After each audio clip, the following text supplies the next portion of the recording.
welcome back, everybody. We are set for episode 4 of the Fluid Operations Podcast. We have another guest with us today from the great state of Indiana. His name is Jamel Wofford. We're going to let him introduce himself, tell us a little bit about his background and how he got into this great industry that we all support. But Jamel, I'm just going to kick it off to you right away and look forward to hearing from you and having this great conversation today. Thank you, Miller and Kirk, for having me on the podcast. I appreciate it. As they said, I'm Jamel Wofford, and I'll be 40 on Thursday, so I'm having a birthday coming up soon. And how did I get into the, water industry or the water world? Is out of high school, I had came in contact with some people that I lived with. From our church in my hometown, and his name is Chuck Binkert. He was the assistant director at the time of Marion Utilities in Marion, Indiana, and he got me into the industry by doing summer jobs of painting fire hydrants for a couple summers, and then some years later, I kind of drifted away from them and moved to Indianapolis, where I went to college down here, and then worked some, in and out jobs. I did do a job that was dealt with water softeners for like 3 or 4 years. That was like 2009 to about 2012. And then I got back in contact with Chuck Binkert. And then this is where I really started to dive into getting into the industry. He had a wastewater position opening, and I had got into that in almost about a year. And then for various reasons, I stopped working at that job. But that's what got me kind of into the industry some. And then years went by, got married, had kids, and then got an offer from Bargersville in 2021. And I was, as far as that's concerned, I didn't have any kind of experience in water. I mean, I had zero experience with it, but they hired me, and it was surprising because I thought that maybe you would have to have a license to have these type of jobs, because you want the best people to operate these plants and to do those type of jobs. So but they hired me. I had no experience, and then about a year and a half after being hired, they got us into this program through the Alliance of Indiana Rural Water, and that is a program that is funded by the Department of Labor, and it's a 2-year program, and you go through this type of an apprenticeship program to get licensed and to learn under somebody who has their license so you can get yours. But I've been with the town of Bargersville for almost 4 years. It'll be October, believe the 18th. I've been there for 4 years, and still learning a lot and still growing. And I got licensed back in July, so I'm almost done with the program. Nice, And congratulations. So, yeah, it's been going good. Working hard and everything, but a lot to learn, because we got a guy that's there. One of my coworkers, he's about to retire, but he's been there 35 years. So like, you got that type of guy that's been there that long, then another guy that's been there about 8 years, and then me that's been there almost 4. So okay, definitely.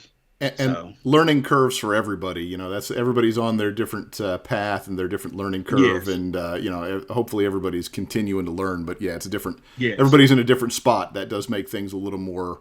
It's probably a good thing, but you have to juggle a little bit on what sort of education you're doing and who needs what and who needs what attention and all that. That's exciting, Jamel. And before we move on into the meat of the subject here, congratulations on your 40th birthday. That's exciting. Thank you. It's always a fun milestone to go over. I did that a couple years ago. And, yeah. It's one of those it's fun, but also kind of horrifying. Yeah. It's just a number. Just a number. It's just a number. That's right. Yeah, That's right. especially starting out like, this late in age in this kind of career field. Like usually you would want to start out really young. So by the time you get to this point, you're almost heading out the door. But that's the good thing about that program is that it's a lot of different age ranges and different people, man. Like it's but you want them younger, and that's the thing about our industry is that it's just very hard to get young people very interested in wanting to do water and wastewater type of things. Absolutely, and it's Yep. we really listened to your previous podcast. You did an episode of the Public Works podcast with Joseph Blackman. Shout out to Joseph and his team over there. That's a really great podcast. We've enjoyed listening to it. You gave a great history of yourself and your sort of story coming up through, I believe, Bible college initially, and then sort of changing your mind and your lifestyle, and then moving into the municipal space and kind of coming up through different project management type roles and learning sort of those sorts of skills, and then making this transition now into operations, which is it's a fascinating story. And free plug for the Public Works podcast. Go listen to that episode. It's a great story of how you kind of got to where you are. And like you said, I'm sort of curious.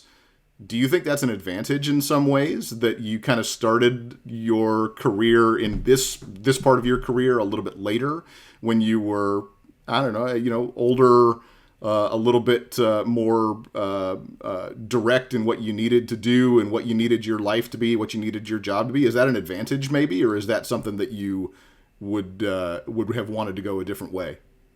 Yeah, I think the main thing is that kind of bring a faith piece into it. Like God doesn't make mistakes, so I think it's at the right time where I needed to be and to get me to this point. And I think that whenever you land into it, that's where it's supposed to be, because that's the whole thing about it anyway. A lot of people say, well, it kind of found me, or I kind of landed into this. It's not like some people start out at 18 and, man, like, I want to be a water treatment operator. They're not thinking about that. And I kind of like, on my end of it, I wasn't either. I wanted to be in the ministry and preach and do all these types of things.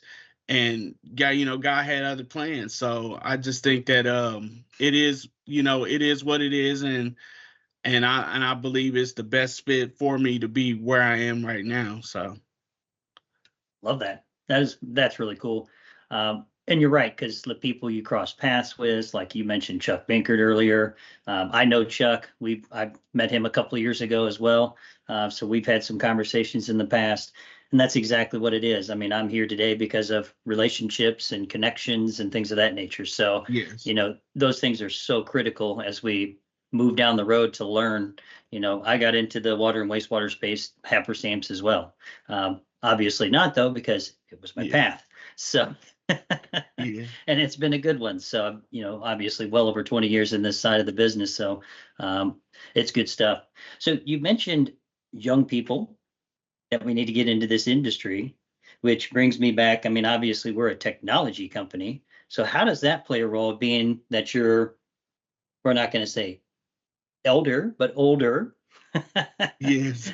You know what I mean? So you're older, getting into this. How does that play a role? Because obviously technology is a big part of moving forward, all the advancements in technology, that kind of stuff. So how does that work for you? And what do you think that future looks like? Well, I think a lot of people are wanting to do more technological things in the industry and learning about, I guess, like, the AI thing and, all of that, to try to make things easier for operators or other people or other types of industries. Because, like, at our plant, for instance, like, we don't use any of that stuff. But it's very interesting to learn about it, because it can simplify a lot of things. but people don't, it's kind of like that balance of like, we don't want to put too much out there to make it in a negative light. But then it's like you got things from 1985 that's still in the filing cabinet that needs to get on some type of platform or something to make it better, so that we can keep that information. Because like I said, there's a guy that's finna leave. That's Right. 35 years worth of information that needs to get captured. And because he's a great operator, and you want to pass that along to somebody else like myself or whoever comes after me to help us deliver the high quality water and the high quality service that we need to. So absolutely. And we've had some conversations about that internally, and we've seen it happening at some of the conferences around, some of the more tech-focused water conferences. The idea that as younger generations come in, as we try to attract Gen Z and then whatever's after Gen Z, Gen Alpha, I think is what they're calling it, some of these solutions you need to sort of gamify and make it so that it is more akin to all of the different interfaces that those younger people are used to, because they've really grown up. They've grown up with iPads and cell phones and things like that. I know my kids, my kids are younger, but they certainly have taken to that sort of technology, and it is a part of their day-to-day life, and they're going to expect everything that they touch and operate to be, a touch screen with little widgets and little haptic feed, all that stuff. They're going to expect that. And so do we need, as technology providers in this industry, do we need to embrace that to try to, bring some of those younger people in on an easier path, on an easier learning curve? Or should it stay, is it critical infrastructure and therefore it should stay really serious and not gamified? It's an interesting conversation. It is. Maybe we need a remote control. Yeah. Because everyone likes to use those right. Xbox controllers or whatever they play on. I'm opening valves. It's 0, whatever. I don't even know the controls. R1 or something like that. R1, L1. Yeah. X. It's a good idea. Maybe we can get them to see if we can run a plant from a PlayStation controller. Kirk, I hadn't thought of that. It's a good idea. Yeah. So I have another question for you, Jamel. Which started the taking pictures of the water towers? Actually, the Alliance, they have a page on Facebook, and I follow their page, and obviously because we're members and I'm an apprentice, so they do a thing called Water Tower Wednesday, and I started taking the pictures, and then I was submitting them to them. But then, like, they're not going to do me every week, or they're not going to, show my tower every week. So I just started to do it on LinkedIn. So wherever I go, if I see a tower, I'll take a picture and just post something about it, and just, just to do something. Yeah. And to, have a little fun with it. But another guy that I follow on LinkedIn, he said I should do the tagline, tanks for the memories. And I was like, that's kind of cool. I think that was a good tagline for that. And he said, like, make some type of like coffee table type of calendar or a book about it. And that would be cool about it. All these pictures I'm taking or, so. That is a kind of a neat idea. I like that. Yeah. Just very briefly here, I'll put the post that you made just a day ago on the screen here so that folks can see it real quick. But yeah, just a post on LinkedIn talking about as you were coming home from your daughter's doctor's appointment and going through the Fort Harrison State Park water tower, and got some pictures of it and a little bit of history about it. And it's really neat to see that happening, and to see somebody sort of embracing, like, let's show the history of some of this infrastructure, because the public doesn't get a lot of outreach about, things like that might not be, it's not something that's necessarily worth putting in a museum or anything like that, but it's a critical part of history, and has fed millions of people water over the years that it's been there. And that's really neat. Yeah. Well, the thing about water towers is you used to use them all the time before we had cell phones. Hey, we are located 3 miles from the water tower on the left-hand side. Now it's like GPS. Yep, exactly. Now the water tower attention back. Now the water towers are holding the cell phone repeaters that's bringing you your GPS information. Yep. That's for sure. That is hilarious. Because it's funny, because bringing that to the forefront, I mean, and taking pictures and bringing that up is such a great idea. It's just like anything when you do different jobs. I was a PM in my previous life, and we did expansion joints. I never even noticed an expansion joint prior to doing that. It's like you walked over it 100 million times and never even thought about it. Now it's like I still can't walk through the airport without saying, "Oh, look at that expansion joint." Just a weird thing, but almost the concept of the car. When you buy a car, you thought, I got a good color, no one has it, and then you're like, oh man, everyone has it. Yeah, exactly. It's just like any other type of job because like I said, when I painted those hydrants in Marion, like I'd be like, I painted that one, or I did this, or another job where I did an electric meter change out contract before I started at Bargersville. I'd be like, yep, that house or this neighborhood, I did all those. It's just one of those things. Yeah, absolutely. So as far as you're getting back to water, so as far as the water goes, what is the biggest challenge that you face in your job on a day-to-day basis? I would say the biggest challenge right now for us is growth. Okay. And we're growing very, very exponentially right now with just how the last couple years we've had some infrastructure changes, like a new tower being built, a new 2 million gallon storage tank, and it's just growing. And like Bargersville, I just saw a thing on the Daily Journal. It's like a local newspaper that they're trying to do a 3,200 housing plot in Bargersville. And Bargersville was a settler's town. It just had a birthday last month. It was 175 years old. So it went from being a settler's town to now it's like a suburban type of area, because you got Bargersville, then Greenwood, and then when you go past County Line Road and Greenwood, then you're in Indianapolis, because that's where I live. I live in Indianapolis, so I live about 30 minutes away from where I work. Gotcha. So it's definitely a lot of growth, and we have two systems. We have a north system, which is the system I work on, and then we have a south system, which is on the south end, and they split them. So did you guys, well, speaking of Nate, when we first joined, our first guest, Nate Baez. Yeah. So appreciate Nate doing the podcast as well. They have a split system as well. So are you kind of in that same situation where sometimes you need a little water from the south, sometimes they need a little water from you? Is that kind of go on? I wouldn't say we need a little water from them, but like if ever something like happens to where like we have a big like a project or something, or we have to do something at the south, I would be on the screen doing things like, hey, they need this pump turned off, or they need this done, or vice versa, just kind of helping them out. So yeah. Okay.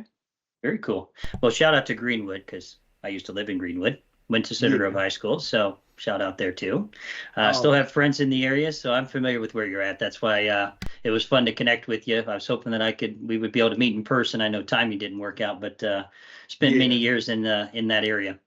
Yeah, Greenwood, Center Grove, because that's mainly how the system is broken down. So like the north system is like the Center Grove area where we are, and then the south end is actually the town of Bargersville, which is just south of 135, just down the road a little bit. So gotcha.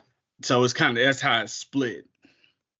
So is that split, is that likely to become more of a challenge as that area grows? If that 3,200 house development goes in, is that going to become more and more difficult to manage between the two different systems and plants? It's a possibility, but that's why we're saying we're trying to get ahead of the curve here real soon, because I just asked one of my bosses that the other day. I was like, if this comes in, if they're really going to do this, is it going to be more weight on the north end versus the south end, and where that housing addition is placed? It just depends on where it is. But they are going to we're thinking about, they're building a new plant for us in the future, because our plant is very old. Where we are right now, it's been there, it's done its duty. So that's fair. Yeah. So I guess maybe the challenge then is you guys are kind of in that place where you're trying to run scenarios and sort of chase ghosts a little bit, in the sense of like you're trying to figure out, if it goes here, what's the demand going to be? Where's that demand going to come from? What happens on a day when there's more demand on the south and less demand on the north? Those sorts of things, and sort of chase all those scenarios and figure out, okay, if we build the new system, what does it need to do and how does it need to do it to satisfy as many of these different potential scenarios as we can, right? So you're basically in the trying to model everything, and that is a challenging step, and we hear about that a lot, of people trying to figure out, how do we future-proof this thing when the future's uncertain and we don't know exactly what's going to happen and what the demand level is going to be, and that's really tough. Because right now, between both plants, we're like, I think 11.5 million gallons a day, between both, because I think the south is like maximum like 6.5 mgd, and then the north plant where I am is I think 5.4. And so on peak days in the summer here in the next few months, we'll be running like probably like a good 4.3, 4.2, somewhere around there. So it's just, that plant is it's been there a long time, and like we've had, the last revamp it had was like 94. So it's been a long time, and it's just been growing, because that area, when years ago, they didn't have houses around that plant and everything. It was just fields, and now it's just, everything's just growing. So it's that Johnson County, I think they said Bargersville in Johnson County is like the fastest growing town in that county. So wow, nice. Yeah. It's good to be the fastest growing. It's a good problem to have, but it is still a problem that somebody has to solve. Right. Yeah, exactly. But it's a good problem. It's a good thing, That it is. So with the expansion and the growth, is it challenging to manage your water quality? I don't believe, not as much. I think the water quality is pretty good, because we soften our water. And everything. We have, I think, 6 wells on the north side of us, or on the north end where I operate. So the water quality is really good. Like, we don't have any, violations or anything like that. Like, we're in a good parameter, I would say. Nice. That's awesome. That's really good. We talk about violations and parameters, and what we're doing with the water. I guess a question I always like to ask is, what would you like the people to know about what you guys do? Because most people don't pay attention. I think the people that do pay attention pay really close attention, but the ones that don't, how do we get them attracted? Well, I would say that's a very good question, because like you said, unless you're really interested about it, it's like, it's kind of difficult for me to explain it, because like, I just know that I go in every day and I try to do everything in my ability to provide the best quality drinking water that anybody could have in the town of Bargersville, so that they when they're getting their water, they're having an operator that knows what they're doing and doing the best they can to deliver that water to them, and have the communications with the South and with the distribution crew and all of that, so that everybody's taken care of. Because I will say the main thing is that people, that don't care, or even the ones that do pay attention, but they're negative because they always want to see like, well, these people, this water company doesn't do anything, or they're always doing this and that. We don't want negative feedback, but there's going to be people that give it. And it's just having good public relations. Yeah. That's what I would say. Okay. I love that. Yeah, and I mean the negative's good as well. I mean, you need some negative so you can learn from it. I mean, that's how we learn. Exactly. So it's not necessarily a negative. It's okay, what can we do better? How can we do this? What can we do there? So I think it's all how we look at it. But I love what you said there, by the way, because it's a group of operators, a team, because you mentioned a team of people. It's the North Plant, the South Plant, the distribution side, all working together to supply water 24 hours a day, 7 days a week, every time you turn on the tap. That's what I want people to remember is there's people behind that tap water. It doesn't just magically appear out of the ground or out of the pipe or out of the faucet. It's vital to our life. So I thank you guys for all that you do, by the way. We appreciate it.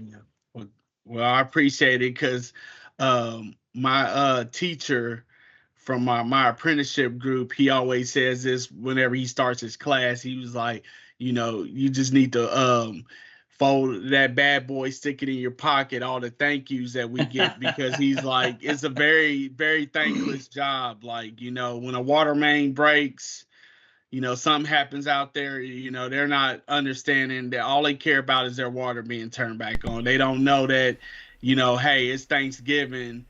I'm working at the plant. I'm not with my family, but a water main breaks and I got to maintain the pressure and everything for the guys out there fixing the leak. Yep. They're not, what I'm saying? Nobody's going to come up and say thank you, but, It's one of those things where, like a lot of jobs, I think, and like a lot of products as well, the best case scenario is that the end user doesn't know that anything is going on. In other words, the more status quo everything is, the more consistent and quiet everything is, the better you're doing your job. But the problem is then when it comes time to show your value and prove your value to somebody, you're trying to prove, hey, nothing happened, and that's because I'm really good at my job, or that's because our team is really, like the fact that nothing's going on and you're never seeing us, that's a good thing. But then when that happens, people assume, oh, well, they're just all sitting around doing nothing. That's not the case, obviously. But exactly. We fight with that on the tech side all the time, too. If the product works well, nothing bad happens. And then everybody goes, well, how do you prove that it's doing anything? I'm like, well, that's a good question. It's hard to prove that, but it's critical for us to do that. And the same thing I imagine for water operations crews. The more you guys are, and I shouldn't say guys, the more you all are out there, keeping things running in a preventive way, the less you're interacting with the public, and the more they're going to assume you're doing nothing. That's a struggle. Yeah. How big is the staff at Bargersville? It's I'd say like, are you talking about just our operations? Yeah, just like at the water plants. I mean, I'm sure you don't know like collections and all the network side and things of that nature because you're in the plant. Yeah. Between North and South Plant, I'm guessing you probably have 20 people between the two of you, maybe more. No, we're like more like 7 to 10. Okay. So around that range, because like we're not a super big city. Yep. So we're not like Indianapolis where I live. Citizens, Citizens Energy Group, they have like divisions probably of what they do. Like you probably got people that just all they do is fix main breaks. That's all they do. Or you got the treatment operators, or they got it like that. Right. To where like with us it's so in ours on the north side there's my foreman and there's 3 of us. So it's 4 of us at the north. Yep. And 2 at the south.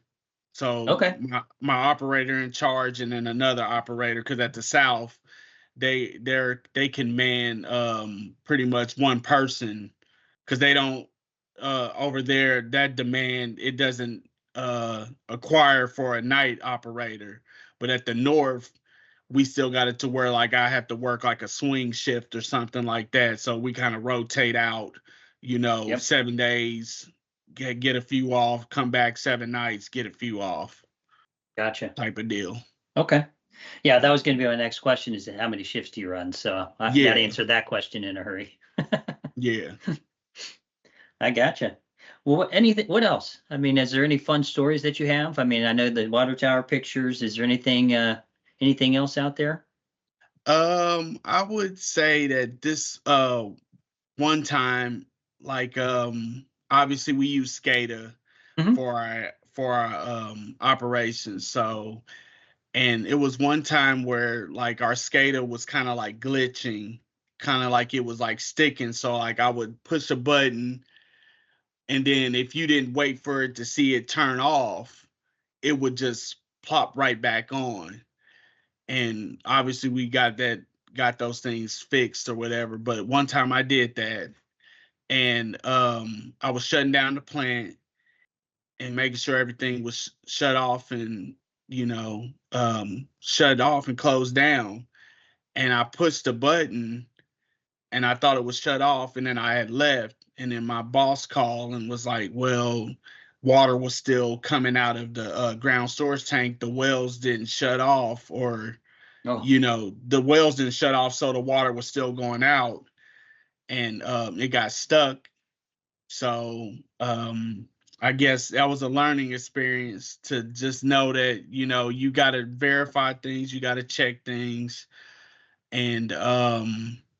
And then it also happened to another operator as well that works with me. So it just made it for me to understand that, that's what you got to do. You got to verify, you got to check things, because things can happen. And I think that's what operations is all about. Because if, like you said, if it's just smooth sailing all the time, it's like when that time does happen for when it's something out of the ordinary, you have to be ready to adapt to it and adapt to these things, because that's what operating is all about.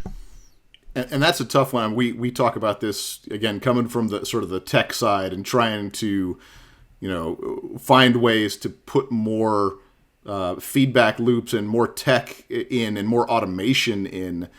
One of the things that comes from that is likely the job of the day-to-day operators becomes less about the doing and more about verification that what the automation, what the tech, what the AI or machine learning or whatever it is, what it has done has actually happened, and that it's giving you, good feedback. And you sort of become, the humans become the subject matter experts who are there to check on things and watch and make sure that it doesn't make a mistake, rather than the ones actually out, making the changes themselves and telling the system what to do and when to do it.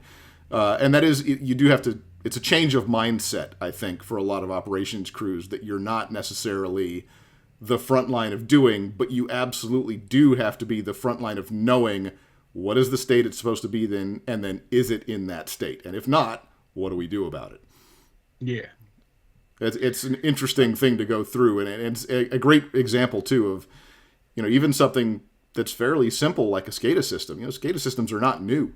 That's old technology at least for water industry folks, and you can still get caught out on stuff as some piece of code stops working the way that it has worked for 30 years, and now when you push this button, it says yes, but it actually means no. And you got to know that and find it out the hard way. That's a little scary. Yeah, right. Hard lessons, but lessons that definitely need to be learned for sure. And I think that's universal. I think that's that's not something that's specific to you or your operation. I think everybody who's running a system like this, critical infrastructure, probably has to go through a learning experience like that at some point or another, where something just doesn't do what you thought it was going to do. Yeah. But that's where you mentioned the closed-back loops, and I think the software, because we're obviously a software company, that's where that comes into play to help. Because it will not only tell it's telling you that valve's shut, but is the valve really shut? Well, Right. You can verify that by saying, well, is the pump pumping? Well, if the pump's pumping and the valve says it's shut, but the pump's still pumping, then there's obviously a leak or it's not closed. So there's ways to, look at that information to help you guys do your jobs better, which is what we're trying to help you guys do as well from a sales, and from an AI solution provider. That's kind of what we're trying to do, is help in that regard. So, yeah. So, I mean, a lot of cool stuff going on here. I'm trying to think. Go ahead, Mel. Well, I was going to say, one of the things that I had picked up from your LinkedIn, Jamel, is you've done a fair amount, and you've posted a fair amount recently about sort of leadership. And, obviously going back to your background, obviously you came from a place, originally aiming to go to seminary. That's all about leadership and all about, helping people and being there as a backstop to help people live their lives and make decisions and choose the right choice. Is that something that you're sort of transferring over to your water career? Is trying to sort of take that same approach to the job you're doing? Yes, I do. I do want to incorporate that in my learning and in my work, because we're all leading somebody. Somebody's watching. Every day. And one of the quotes, I might not get it correctly right, but John Maxwell said, leadership is leading yourself, or the first person you need to lead is yourself. And then when you do that, then the people that you do lead, they'll be able to follow you, because you've been led your best self in what you do. And that's what being in operations is all about. It's about coming to work. It's about leading yourself. It's about knowing the processes.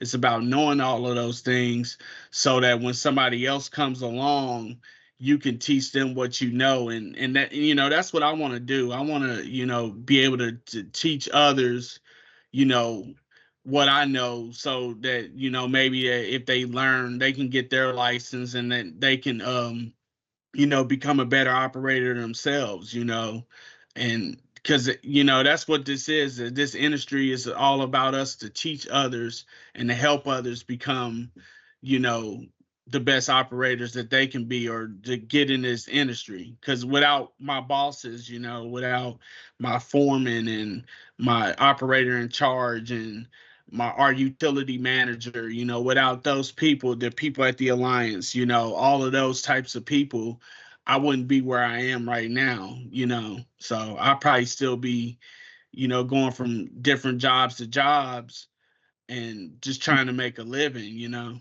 so. Man, that was some great closing thoughts right there, I think. Yeah. I mean, because it's absolutely, 100%, that's actually so wonderful you said that, because without the leadership and the mentorship driving, bringing others into this area is absolutely critical. Yes. And I think that's awesome. I mean, what a great thing to have is you to incorporate that leadership, bring it in to the utility as Bargersville continues to grow, trying to bring other people in underneath you to show them what the value is, and they get to choose. Is this something I want to do or not want to do? So kudos to you. I can't thank you enough for that.